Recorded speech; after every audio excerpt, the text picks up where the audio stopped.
안녕하세요. YJMBC 이윤정입니다. 제1탄 비폭력 대화의 기본 개념 중에서 오늘 두 번째 이야기 마음으로 주기에 대해서 나누겠습니다. 여러분들 지난주에 기본 개념 첫 번째로 비폭력이란 무엇인가에 대해서 나누었었죠? 혹시 기억나시나요? 우리 잠깐 정리하고 지나갈까요? 비폭력이란 간디의 평화적인 저항부터 알베르트 슈바이처의 삶에 대한 경외심까지 폭넓게 확장된다고 말씀을 드렸죠. 그리고 우리가 서로의 삶이 다름을 뛰어넘을 때 비로소 타인의 삶에 대한 경외감을 느낄 수 있다고 말씀드렸습니다. 여러분들 한 주 지내시면서 누군가의 삶에 대한 경외심이 느껴지는 순간이 있으셨을까요? 또는 나 자신의 삶에 대한 경외심도 느끼실 수 있을 것 같아요. 우리가 비폭력에 대한 알아차림을 계속 할 수 있으면 아마 삶 안에서의 경외심을 예전보다 훨씬 많이 느끼게 되실 것입니다. 오늘 두 번째 마음으로 주기는 어떤 것인가 이어가 보도록 하겠습니다. 마음에서 주기 이 말은 우리가 마음에서 우러나와서 주는 것을 즐긴다라는 것을 의미합니다. 여러분들은 어떠세요? 내 가슴에서 우러나와서 욕구를 기반으로 하여 누군가한테 주는 것을 여러분들은 기꺼이 기뻐하고 즐기고 계신가요? 또 누군가가 기꺼이 주는 그 마음을 나는 기쁘게 받고 있는지요? 오렌지에 관한 아름다운 이야기가 있는데 여러분들 들어보시겠어요? 마샬의 이야기인데요. 제가 읽어 드리도록 하겠습니다. 샌프란시스코의 그레이하운드 터미널에서 버스를 기다리면서 나는 벽보를 보았다. 10대들에게 모르는 사람과 이야기하지 말 것. 그 의도는 분명히 집을 나온 10대들을 노리는 대도시의 위험을 경고하기 위한 것이었다. 한 예로 포주들이 버스터미널에서 외롭고 겁에 질린 10대들에게 접근해서는 계산된 따뜻함으로 음식과 지낼 곳 그리고 경우에 따라서는 마약을 제공한다. 그러나 머지않아 그들은 자신들을 위해 성매매를 하도록 10대들을 올가맨다. 나는 인간들이 얼마나 약탈적인 모습으로 변했는가를 보여주는 이 경고문을 보면서 착잡한 마음으로 대기실에 들어갔다. 거기서 나는 곧 힘이 되살아났다. 나이든 이주 노동자 한 사람이 오렌지 하나를 무릎에 올려놓고 있었다. 누런 종이봉투에 쌓은 점심의 마지막 부분인 것 같았다. 대기실 건너편에서 한 아이가 엄마 무릎에 앉아서 그 오렌지를 쳐다보고 있었다. 아이의 눈길을 의식한 그 사람은 곧 일어나 아이에게로 걸어갔다.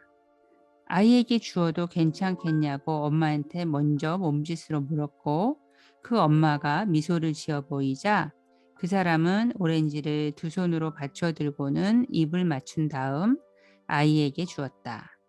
나는 그 사람 옆에 앉으면서 그런 모습에 감동했다고 말했다. 그 사람은 얼굴에 미소를 띄었고 자기의 행동에 감사하다는 말을 듣고 흡족해하는 것 같았다. 나는 아이에게 주기 전에 그 오렌지에 입 맞추시는 모습이 마음에 특히 와닿았습니다. 라고 덧붙여 말했다. 내 말에 대답하기 전에 잠시 진지한 표정으로 말없이 앉아있던 그가 드디어 입을 열었다. 내가 65년을 살아오면서 배운 것이 한 가지가 있다면 그건 가슴에서 우러나올 때만 주라는 것입니다. 네, 여러분들 그림이 그려지시나요? 우리가 코비드 상황에서는 누군가랑 같이 먹거리를 나누는 것도 굉장히 조심했지만 이 이야기가 여러분들 그림처럼 그려지실 거예요. 가난한 이주 노동자 한 사람이 점심으로 싸온 도시락의 마지막 디저트인 오렌지를 막 먹으려고 할 때 어린이가 먹고 싶은 듯이 쳐다봤겠죠. 그리고 그걸 알아차린 이분은 그 아이에게로 다가갔고 그 엄마한테 아이에게 주어도 되겠냐고 물어본 다음에 엄마가의 대답을 듣고 나서 두 손으로 오렌지를 받쳐서 입맞춤을 하고 아이에 주는 장면입니다. 이 그림을 여러분들이 그려보면 따뜻함과 아름다움을 느끼실 것 같아요. 우리가 무언가를 주고자 할 때 기꺼이 또 정성을 들여서 줄 수 있다라는 게 얼마나 값진 것인지 또 큰 기쁨인지 알 수가 있겠습니다.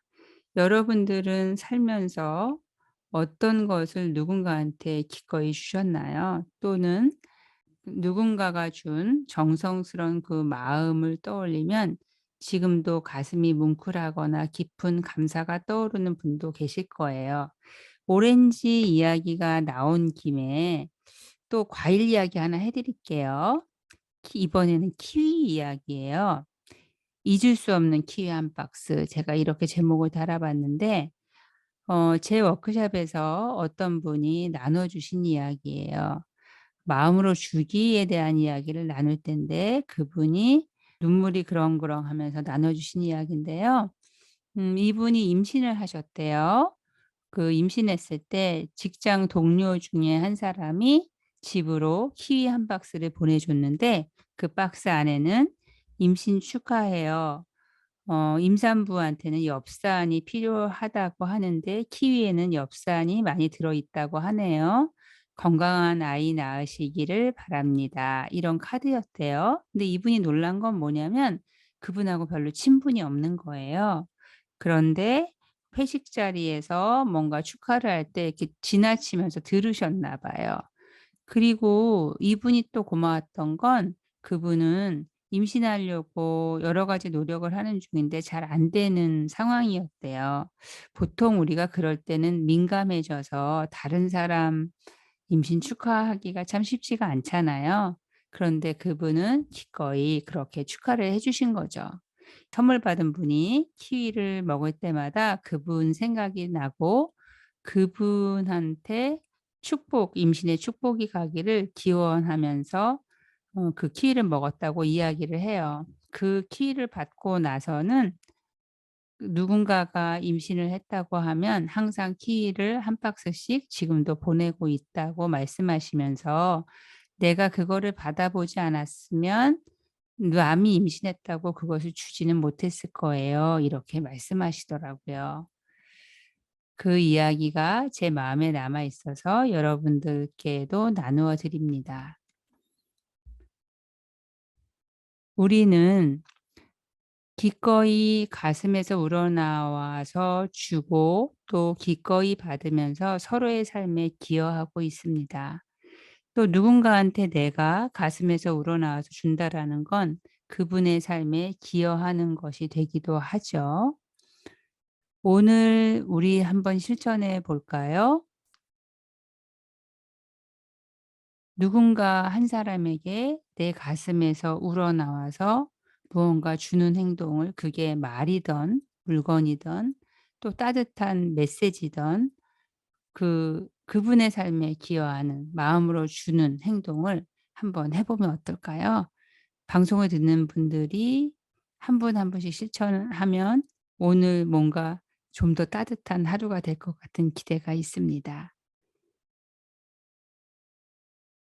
네. 오늘도 귀한 시간 함께 해 주셔서 고맙습니다. 저는 오늘 물러가고요. 다음 주에 비폭력 대화의 기본 개념 중에 세 번째 궁금하시죠? 들고 오겠습니다. 네. 안녕히 계십시오. 평안하고 따뜻한 날 되시기 바랍니다.